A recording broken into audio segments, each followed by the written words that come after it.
കാസർഗോഡ് നീലേശ്വരത്ത് 3 ഇടങ്ങളിൽ മോഷണം. നാരാംകുളങ്ങര ശ്രീ മഹാവിഷ്ണു ക്ഷേത്രത്തിൽ നിന്ന് ഭണ്ഡാരം ഉൾപ്പെടെ 30,000 രൂപ മോഷ്ടിച്ചു. മോഷ്ടാക്കളെത്തിയതിന്റെ CCTV ദൃശ്യങ്ങൾ 24 ലഭിച്ചു.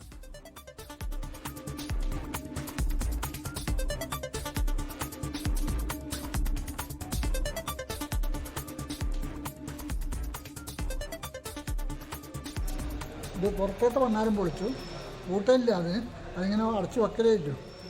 രണ്ടാമത് ഉള്ളിൽ കയറിയിട്ടാകുമ്പോൾ ആ 5 ഭണ്ഡാരം അതിൻ്റെ ഉള്ളിൽ നിന്ന് കൊണ്ടുപോയി. ഭണ്ഡാരടക്കം എടുത്തിട്ട് പോയതാണ്. ഭണ്ഡാരം പൊളിച്ചതൊന്നുമില്ല. ഇത് പൂട്ട് വാതിലിൻ്റെ ലോക്കിന് മുറിച്ചിട്ട് കൊണ്ടുപോയതാണ്. അരുൺ പാറയ്ക്കൽ കാസർഗോഡ് നിന്ന് വിവരങ്ങളുമായി ചേരുകയാണ്. അരുൺ, ഈ 3 മോഷണത്തിന് പിന്നിലും ഒരേ സംഘം തന്നെയെന്നാണോ മനസ്സിലാക്കുന്നത്? ഇവരെക്കുറിച്ച് എന്തെങ്കിലും വിവരം പോലീസ് ലഭ്യമായിട്ടുണ്ടോ? ഇതില്ല, 3 സ്ഥലത്തെ മോഷണത്തിന് പിന്നിലും 2 അംഗ സംഘമാണെന്നാണ് CCTV ദൃശ്യങ്ങളിൽ നിന്ന് നമുക്ക് മനസ്സിലാകുന്നത്. ആ CCTV ദൃശ്യങ്ങളത് 3 ഇടങ്ങളിലെ CCTV ദൃശ്യമാണ്. അതിലൊരു ഒരു റോട്ടറി ക്ലബിന് സമീപത്തുള്ള ഒരു വീട്ടിലും ഇതേ സംഘം മോഷണത്തിന് ശ്രമം നടത്തിയിട്ടുണ്ട്.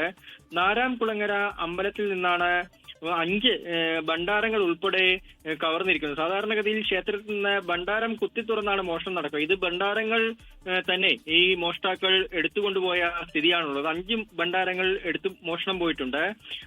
സമീപത്തെ മറ്റൊരു അമ്പലത്തിൽ കൂടി ഇത്തരത്തിൽ മോഷണ ശ്രമം നടന്നിട്ടുണ്ട്. നീലേശ്വരം പോലീസ് CCTV ദൃശ്യങ്ങളുടെ അടിസ്ഥാനത്തിൽ അന്വേഷണം ആരംഭിച്ചിട്ടുണ്ട്. 5 അംഗ പ്രത്യേക സംഘത്തെ അന്വേഷണത്തിനായി നിയോഗിച്ചിരിക്കുകയാണ്.